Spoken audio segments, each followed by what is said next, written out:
some people are super pretty bad. I don't have a very good system. They don't allow you. I really want to figure out how to get around this. So like when they cost $200, but they don't allow you. Hello, if I could have everyone's attention for a minute. Good afternoon. It's my pleasure to introduce Gunther Vogt.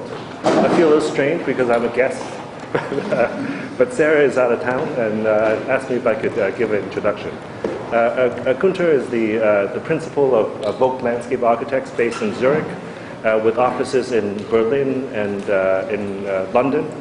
Of many projects he has done the last 10 years. You might be familiar with many of them, such as the Novartis campus in Basel, the Laban Dance Center, and the Tate Modern in London.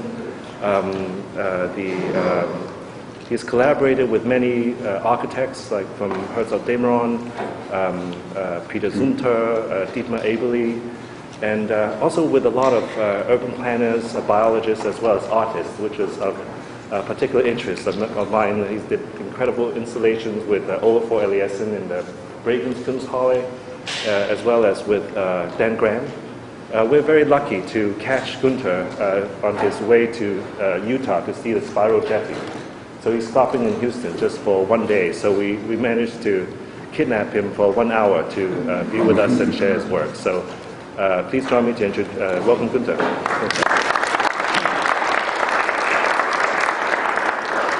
Thank you, Mark. It's nice to see you all, and I heard you are all architects.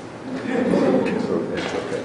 Because to see you eating, because when I was a student, I saw this famous film by Jim Jarmusch, where a woman came from Hungary to see her cousin in New York, and he was constantly looking TV and eating. And he told her, you know, that's America, that's TV dinner. And now see, reality is wonderful. And Reto told me, don't be, it's normal in America.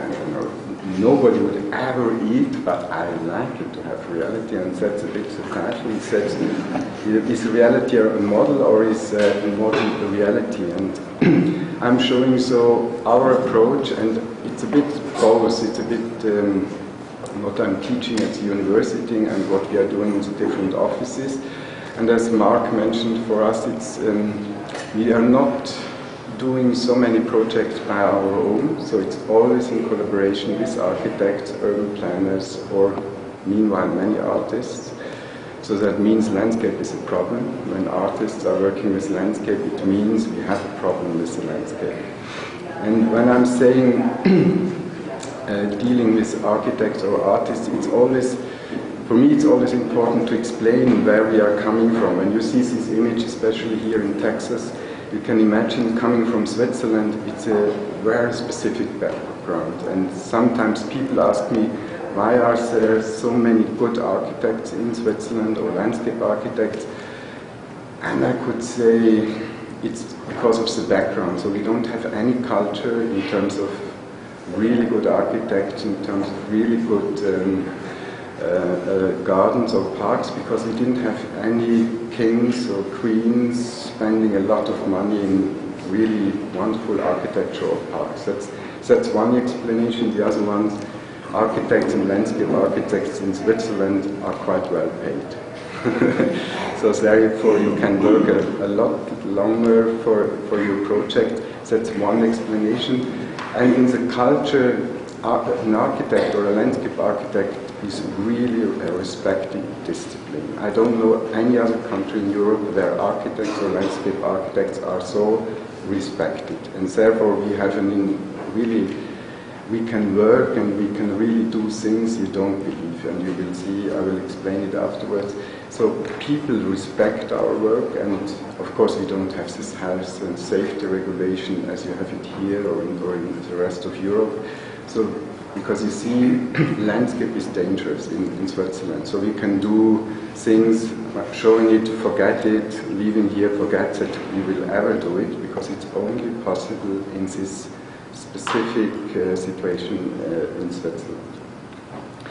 When we are talking about landscape, it's I don't know whether you know what it is. It's covered by Linné. So he was the first botanist organizing a system over the whole vegetation, about the whole world, about all plants, and there is a rumor that his system is related to his cupboards. It means you have so many different orders to bring in, and he ended when his cupboard was full. But that was not so long ago, that nature was organized in a scientific way, and for us it's really important to organize our world. And when you will see my office in Zurich, it looks like a Wunderkammer where many things are coming together. We have really huge model-making spaces in all three offices and a specific environment. So sometimes I'm asked, for instance, I was asked in Berlin, Mark really knows it, compared to here, Berlin is like a disaster in terms of architecture for architectural students. And the professors asked me, how can we teach our students to create works like Peter Zumthor, who knows this kind of super poetic things, and then I'm always saying, you know, you can go to Peter Zumthor and to see his studio. It's so wonderful, and in this atmosphere you can really design, and I think here it's much better than in Berlin, we both know it. You need a certain environment to really think, that's why for us reality is a model and model is a reality. And that's this idea of the Wunderkammer I just saw in the Mill Museum, the treasure. I don't know whether you have ever seen the treasure spaces are much more interesting than the exhibition spaces, where things are coming close together and you see artists just nearby. They would hate to see this colleague just near his work. So there is a certain idea of an environment. And of course we do it in the same way with the public. For instance, here in the Architectural Museum in Basel, where we show our work and where we transport our studio to the museum and explaining to the public what is behind landscape, because especially architects, but normal people as well, are always interested and asking me, how can you design landscape? And first of all, you need all these things around you to be inspired in a way, like a model landscape. Your studio is becoming like a model landscape. And what we always do, and I think it's especially important because we don't work in the private sector, no private villas, no private gardens. I could do it, but my young colleagues, it would be poisonous for them to work in this garden center, you know, world. It's really difficult. It has to do, always has to do this landscape, and it's always public. So for instance, with my students, at the end of the semester, we always produce a newspaper of the works the students did. Here it's an example from Italy, where we worked in a small town in Italy, or I worked with the ETH students at the Biennale, where we published a newspaper with the students' work, with the students' research. So to get in touch with the public. So that's sometimes the problem at the university, that it's always enclosed. And I think we should really open much more this discussion to the public. For instance, we produced about 1,000 newspapers, and we went to this small town in Aosta on a weekend together with the students, and we had a coffee in a bar and put some newspapers here, and of course they could discuss, people living there could discuss it afterwards through internet and Facebook and whatever. It's not my world, but we got a lot of reactions. So even if it's only students' work, so to have this relationship to the public, especially when you're working in the public space like Common Ground. David Chipperfield was the curator of the last Biennale, working in the public, in the Common Ground, in a dense urban situation, and we are always responsible for the public space.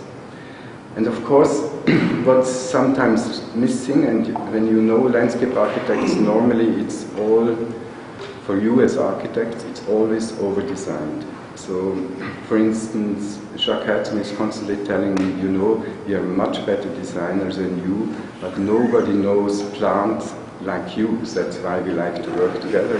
But of course, he is the best designer.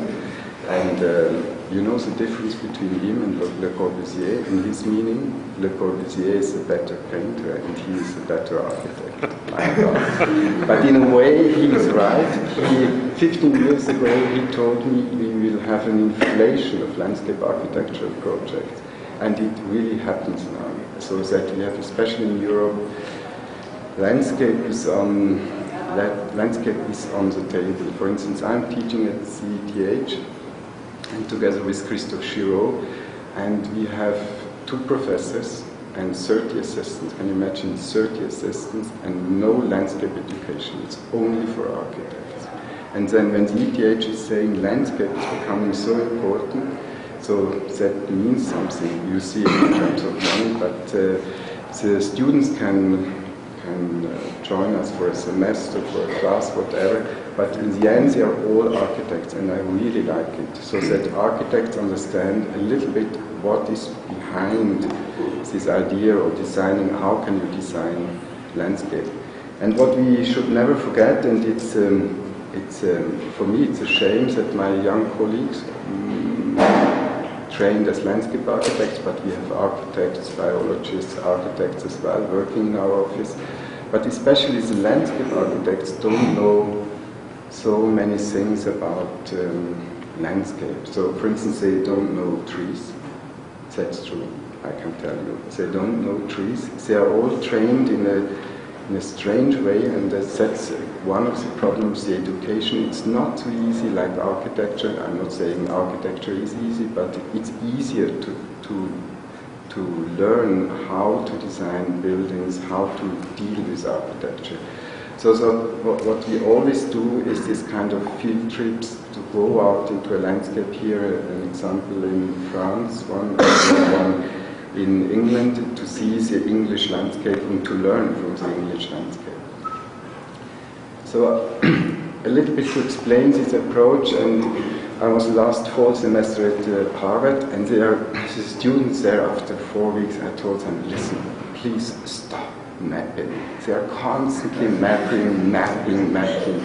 And my course was a concept, and I know it's a bit in all university, it's about concept cartography, we are telling it. And so I introduced the students in Zurich 2 weeks ago, the diploma, so the master's thesis, and we really prepared the site for architectural students, not saying that they have to learn which tree is growing there and so on, but to find out an architectonical theme out of the site through our explanations, through our translation, what could be interesting for me as an architect. And so we try to translate it. And for me personally, hopefully no landscape architect is around, within 15 years, especially in Europe, it will become part of your discipline again. So, and I think it's important that the architect is becoming more, the rule of the architect is going a bit in the old-fashioned ways, that an architect here is responsible for the space, for the lighting, for the outside, for everything, to keep it a little bit together. It's like to have a cook, and you cannot cook something and then another cook is adding salt and pepper, you know? So that's for me important in the future, and therefore we prepare our projects always together with the architects and the artists. And here it was a collaboration for the Novartis campus.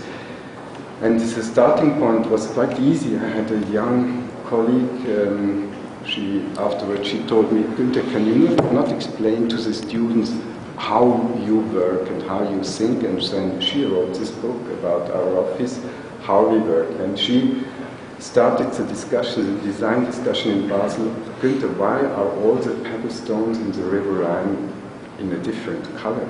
So, and then I explained, and of course then you need maps about the geology, and then we did an extensive analysis process, and of course again you can only do it if you have a good feel, like in Switzerland, where you can really start with this, a little bit like a scientific approach to study the situation in Basel, and we did a lot of research in the city. What's left? I mean, what's left from the original landscape, and it's really an old settlement from the Celtic times, Roman times, and so on. But it's all not so interesting, but you can still find some elements of the original landscape. And of course you have the glacier time and the geology, and a lot of things are like they are because of this natural history of the site. And in the end it was a real study about the history of this place, and why is it why is Basel stepped down to the River Rhine like that? It's not due to the geology, it's due to the glacier times, and then we found out a lot of things about how the river is going into the city and out. It's all a bit stretched. And so we did this analysis and found out a lot of material, not to copy it, but to explain people why does it look like that, and why do you have big boulders in the center of Basel. And in the end there was a real design, because we brought all our analytical approach together, and in the end you don't really have to design, because bringing all together it is already something like the design. Because the area is now completely flat, because this industrial area had to be flat, and we reinvented this idea of stepping down and relating to the topography outside the campus. And of course we did a lot of research, and again this was the beginning was a question of a young architect: how dense are trees growing in the forest in Basel or near Basel? And nobody could explain, and why does these forests look like that? And then I told her, go out and measure it, and she did it, and you can see it. It's important to have it on the model scale underneath, because afterwards we are working in models, so you have to have an image to translate into your model what is reality, and of course for the drawings, and what does it mean when you see the first on the left, what means density, this kind of density compared to the other density on the right hand side. So it's a completely different image you will get. So this analytical process is highly related to this idea of this existing landscape, and of course a lot of small models where we have cut-in footpaths, and this is all outside and around our site. All this research, all the models, all the cartography we did is all outside our site. So, but afterwards we use all these analytical things, models, sketches, drawings, photos, for our design. And of course we build extensive models in all offices. Our design process always starts by building models. And sometimes architects are asking me, but how can you start with a model? Because first of all you need an idea, but we have somehow like an idea, and then we build the topography, and there you can see this stepping down. And of course you can imagine it's all, as always in Switzerland, that we have a large car parking area underneath in 2 levels. Nevertheless, on top you will have something like a landscape, and people working and living there believe there is a landscape underneath. Because Novartis has a lot of Anglo-Saxon people from the US and especially from England, because they love landscape and parks. So it has to be in a relation, it cannot be this kind of designed part. And there was a colleague before working on this project for 4 years, and the big boss told him, no, we stop it, don't be afraid, but we will stop it. And I asked him, but why did you stop it? Because it is all over-designed, and it's, especially in Europe, it's coming back, that people are not interested in fashion design, especially in landscape, but they would like to see nature, landscape, whatever, specific atmosphere in spaces.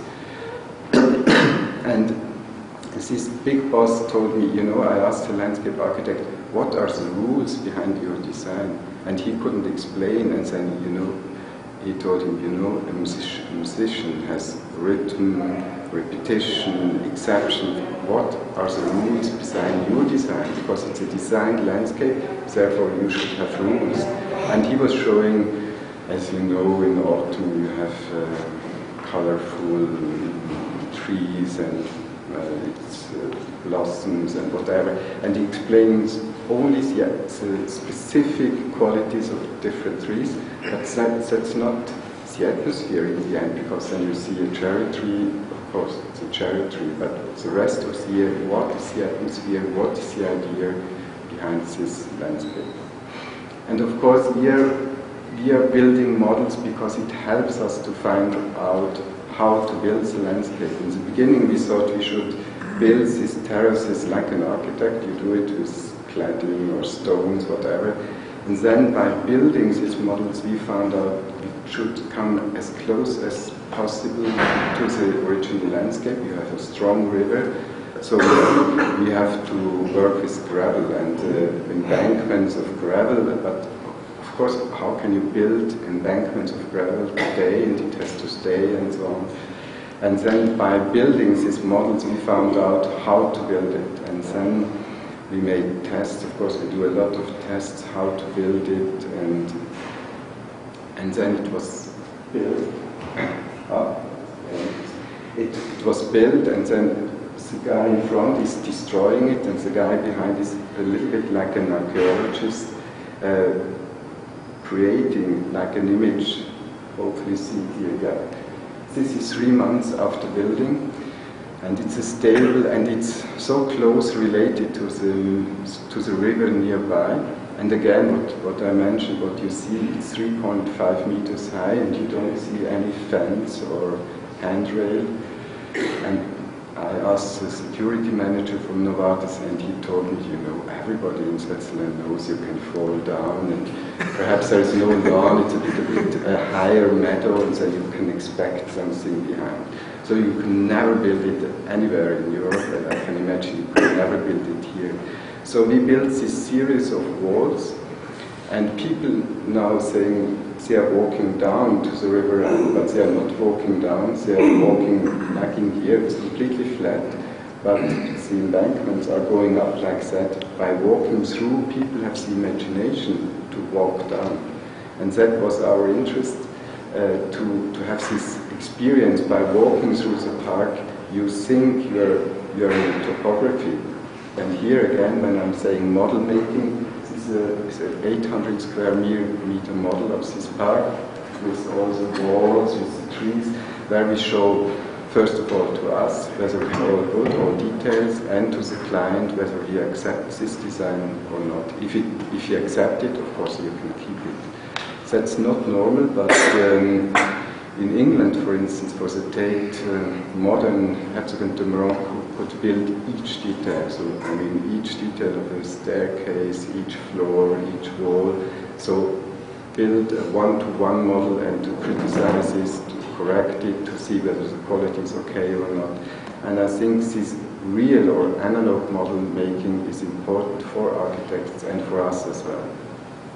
It's a bit stretch. So there you see the series of different walls behind, and of course it's a bit a problem because it's instant gardening, so it's a bit like an Nescafe. You put some powder, hot water on top, and you have a coffee, and it's not a really good coffee, but it's the same with landscape. Landscape needs a bit more time. Oh, they are all stretched. And of course we have this kind of traditional, not only dense areas, some parts are like a forest, so people think they are really in a natural landscape, and then you have more traditional trees and a park, because people really, these are research people, scientists, and they have a breakout because it's a former industrial area, and it was transformed from an industrial area into a science campus, and these people need public areas and especially parks. as they can find. And of course we are carefully looking for seating and everything. And again, here we worked with different artists as always. Here with Olafur, he will build next year an installation, and Dan Graham built a pavilion, because his pavilions are very interesting for us as in a way historical garden element, but he is doing it in a completely different way. So you have this two-side mirror glass. When you stay in front, you look like a zombie because you're 12 meters wide, a little bit like our photos, but in the other way. And so it's, of course, and he is a wonderful artist. He puts his pavilion in our park together with us. Where is the right position? And of course, it's in front of the Sana building. And he told me, you know, Sana should become a little bit more baroque. And so now you see it, and that's interesting for me, because all these pavilions in the old days were a bit funny, and he's dealing with our park, and he's dealing with the architecture as a third element as artist. And of course, again, we are interested in exchange with people using this park, and so we put some animals in, as you can see it, and of course everybody asked me after the lecture, not during the lecture, after the lecture, but this animal, is it real? And I said, yes, of course it's real, but your question is it alive or not? And it's not, you know, we put a fox in and made photos, and people were so astonished, saying, we have a fox in our park, and it's in night time, you can't see it. But then you start a discussion, what do you see and what do you experience?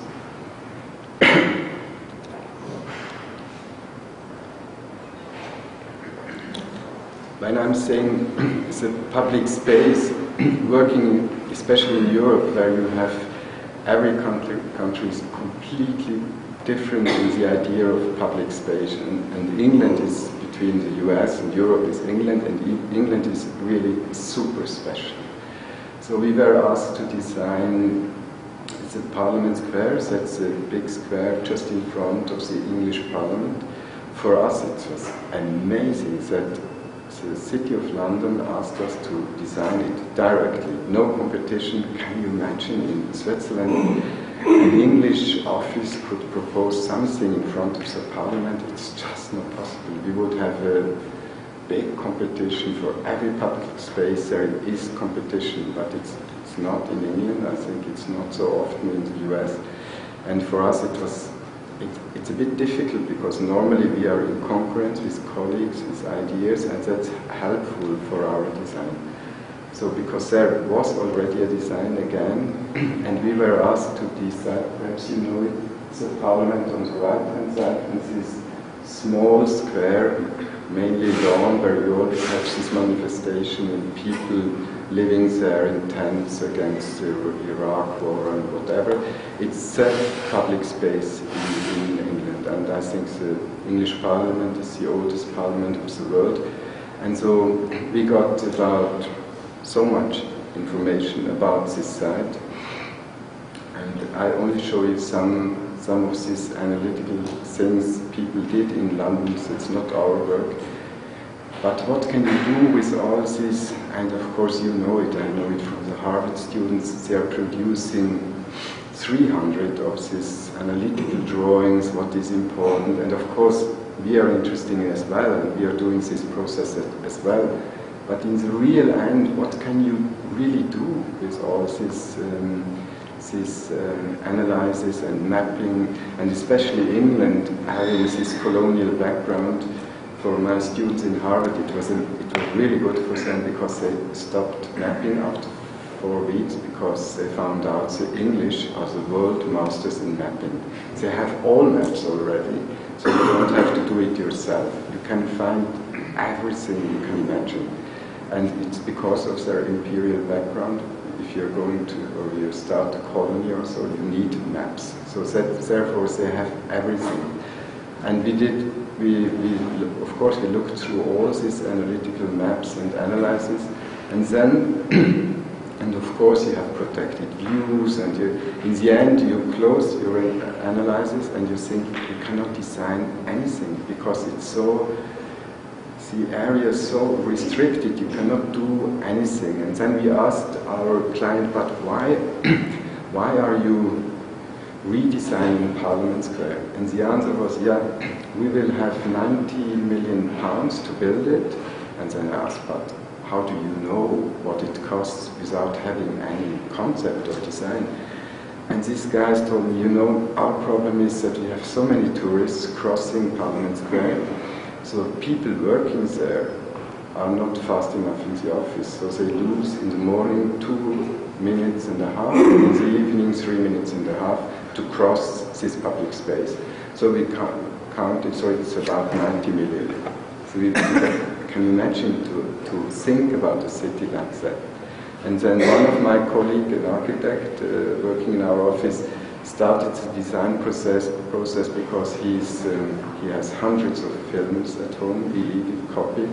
And one of the films is about a young group of architects running through the Louvre as fast as possible, not looking to the art. How fast can we run through the Louvre? That was his impression what we should do at Parliament, where we have to go as fast as possible through a public space. And then we started this design process, and I only show you these drawings or sketches to bring you from the computer, away from the computer, because you should use whatever you have on hand, and there is not a difference between analog and digital. You have to decide yourself what's better as a tool. And we still quite often use sketching because we are so fast, and in the discussion, if you have a discussion, it's so fast done, and we use all techniques, and here again, cartography. So we started, the real start was saying, how do you get as an individual to Parliament Square? And we did a series of 8 walks. So you have 8 walks, and it always ends in Parliament Square. And one was a series of parks, so you cross Hyde Park, Green Park, St. James Park, and in the end you come to Parliament Square. It's really an urban situation. But before you have 3 of the most wonderful parks in London, and the opposite was from Piccadilly ending in Parliament Square, you don't see one tree. So completely opposite, super urban, super dense. And these are 2 of these 8 walks we did. And for us, this walker's perspective is really important. I just mentioned to Mark, I was 4 weeks ago in Hong Kong, and I tried to explain our project, and then the day before I walked through Hong Kong, and you don't have to leave any building because the streets are in the buildings. And you're on the first floor, and that's, I'm not criticizing it, but then the walker's perspective is completely different than, let's say, in the traditional European situation. And of course, we did a lot of studies by ourselves, taking all the existing analytical maps we got. But what we found out is that in this position in London, it's the most interesting geological situation underneath. And then we started, why shouldn't we bring it back to the ground? Why shouldn't we show it on the ground, people walking through all this fossil, and why shouldn't people, like in museums, see what is the history underneath? And we did a lot of research and studies, and we were so impressed by our ideas, so we built to explain our client how important geology is. So we built this model, and you can imagine it's a bit time consuming, but only to explain the client, the City of London, how important this specific site is in terms of natural history. And we did it because perhaps you know this famous model from London showing the density of population of London, and in the middle of London, just where we are now, is a hole. Nobody is living here. So it's a wonderful city model. You have Hong Kong going up like that, and you have London a hall in the middle, because nobody lives around here. It's the Bank of England, the Parliament, the government, and everything. And to get in concurrence with this existing imagination of people in London with this city model, so that shows the opposite. It's the presence of geology. And of course we got in touch with the British Museums, the British Natural History Museum, and they were so excited by our ideas. They gave us fossils, and we could work with their fossils. I would say five class fossils, not the first class, but we were so impressed. But I'm only showing and explaining it that we stopped them, because it's too, let's say after 10 years, it's no longer interesting. Everybody has seen it. It's not a public space. It's not like a museum. And then we did this work for about 3-4 months, and then we stopped and had this idea. We have all these famous people like Mandela, Churchill, all these famous Democrats. And then we thought we should deal, coming back to this Walker's perspective, we should deal with the idea of the English landscape, because the English are so special compared to the European culture. There is an existing lawn, and you cannot imagine how difficult it is in England, in London, to get a lawn, rid of it, because they love lawn and grass. Really, and I say, they are crazy. And to explain, so then we thought, okay, it's their public space, it's their most important public space, and we take the lawn away, because you cannot have lawn on such a densely packed public space. But then we bring back the idea of the English landscape. So we introduced a new topography, so a little bit like a hilly situation you have quite often in the south of England, and thought we offer a translation of the English landscape. It's a viewing point, and where you have like a panoramic view going up, and you see something different than being on the street level. You can go up this small hill and you see and perceive the city in a different way. And of course we have to respect where the Queen is crossing with the coach and everything. But in the end we found the right position how to deal with it. And of course to deal with the existing Democrats on like pieces of art on fundaments, and then of course on top of this hill we had this idea that it's a bit like the table of Parliament. People sitting in front of the Parliament, they can sit around a big table, because it's a famous history in England, in the English history. So it's a big table. King Arthur, I don't exactly know the story, I knew it before, but it's an important historical table, and we thought people normally don't go inside the Parliament, so they should have this idea of a big table, people sitting around discussing ideas, and we did a lot of studies again. How is it in relation to this idea of landscape? And in the end, it was part of this hill, and the hill wasn't on top.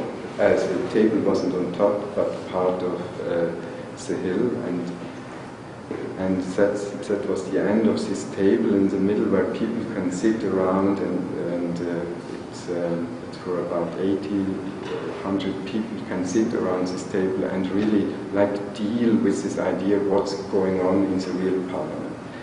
And of course you see this ornament, it's not only design, it's a bit related to this idea of landscape, where you have in the English landscapes this kind of footpaths leading you through the landscape, and in the same time it's like a drainage system.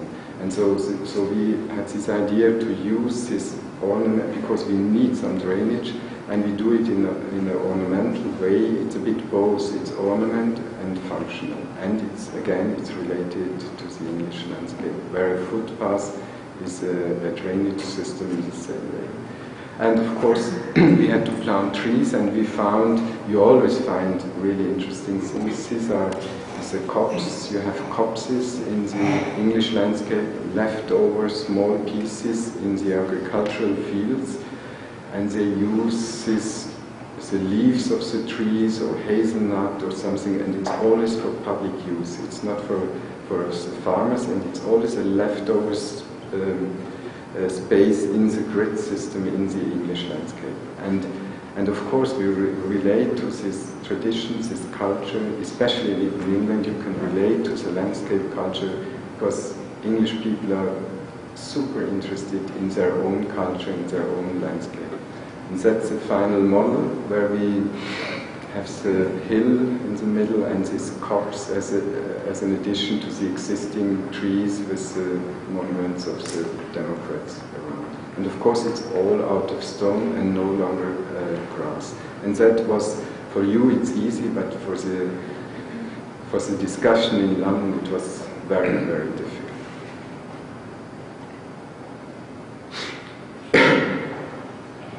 Now, a small thing, because we like to deal with this idea of what is nature today, and again to deal with, it's a small courtyard on the left-hand side, it's for the World Organization of Soccer or Football, you know, this super corrupt company in Switzerland, and they asked us to design a park or a garden in 5 sections with all 5 continents. That means Australia, America, Africa, from everywhere. But it's not so easy, because for us as landscape architects, it's not so easy to deal with different climates. I think it's easier for you to work in Hong Kong, in the Middle East, in China, wherever, because architecture worldwide is much more simple, in a good way simple. So you need a university in Tokyo needs has the same brief as you have here, but the landscape is completely different. And for this courtyard, for instance, we propose to have the North American rainforest, so we don't need special climate, but the courtyard itself creates this climate, high humidity and so on. And so we proposed this rainforest, you know, perhaps from, especially in Canada, you can find wonderful forests with big trees. But the only problem for us, where are the big trees coming from? Because we have to wait 200 years, so we built the big trees out of concrete, and so we painted them, even with the shape of the birds and everything. It's a perfect tree trunk, 16 tons, and we built we brought in 6 or 7 of these trunks, and the other ones, the green one, are the real big trees, so it's the same species in a way, so we copied the trunk when it's old. And it's easy, some people working there for 4 or 5 years now believe that these trunks were real, that these were real trees, they only died, and now we have young trees coming up. They forget that the car is parked just underneath. But they believe it because they cannot touch it, they cannot come closer than 3-4 meters. And and nowadays it's 3 months after completion again, it's a bit instant gardening. And today it's completely green, and you only see the tree trunks in winter time. In summer times they disappear behind the green, and in winter times, because the leaves are no longer there in winter time, it's all a bit warm, reddish brown, and you see the big trunks and the small trunks, and then you can see it only in winter time. And that was for us interesting, this presence and absence of weather conditions and climate. So the last one, the Laban Dance Center, together with Herzog and de Meuron. It's in southeast London.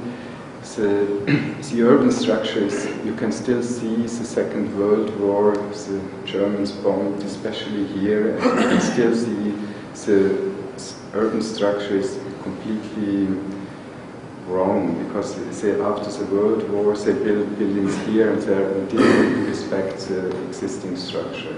And Herzog de Meuron proposed in this situation a building making a little bit like Bath in a gesture to a church. So it means on the right hand side, just in the X, there is the tower of a small church. So that this building is still related somehow to the existing urban structure. And our idea was, our restrictions were super brutal. So we couldn't move any soil from the site because it was highly contaminated or is still highly contaminated. We were not allowed to plant a tree because there was a small rare bird living, and if you would plant a tree, the crowds would come and attack this rare bird. And we had to have gravel areas for this bird nesting, and so super ecological restrictions. And of course, because it was a former industrial area, it was highly there you see it a bit. So we moved the soil around, and thousands of cubic meters, and it was like a bit like an artist. It was more about topography, about geomorphology, but in the end it's all contaminated, and with having lawn on top you can sit it, it's no longer dangerous. And so by walking through you have this idea of a landscape, and it's a bit a shame that you cannot see. And of course, it's for this usage of the dance theater. The Laban found a new way of dancing, and it's a lot of young women or girls going to this school, and they are sitting outside, or they are even doing performances outside. And the gravel is on top, because the rare bird is on the top of the buildings, and we have amphitheaters, and it's like a precisely shaped landscape. But by walking through, it's both. It's super natural and it's super artificial. And that was for us interesting because the building by Herzog de Meuron is quite cheap. It's polycarbonate, different colors, and it's really related to this industrial area. And even our design is a little bit, it looks like a site for a company on the construction business, and but at the same time it's a park. So it's this double-phase idea. So finally I would like to explain you, sometimes it's not so easy. People ask me, but how do you really design? And then I can always take our office as an example. So we have three different people working in our office. One is a type of engineer, one is this type of, I don't think you have an English word, bricolage, so bricoleur, so taking things, laying on the table and moving around, and we saw wonderful examples in the Demenil. And if I ask people in my office to build a ship, that's the answer. So some are taking what's around, and it's in a model, and the other one are like engineers really building ships. So that's a completely different approach. But my experience is that the result can be really interesting, especially if you bring these two groups together, because then you have people like myself. So the third group working either like an engineer or like a bricolage. So it's, and especially with the landscape, if you are working with big scale landscape, what I saw from the airplane here around Houston, that's a typical engineering landscape. And of course you have to work like that in the big scale, but sometimes you really have to work like, as Levi Strauss was mentioning,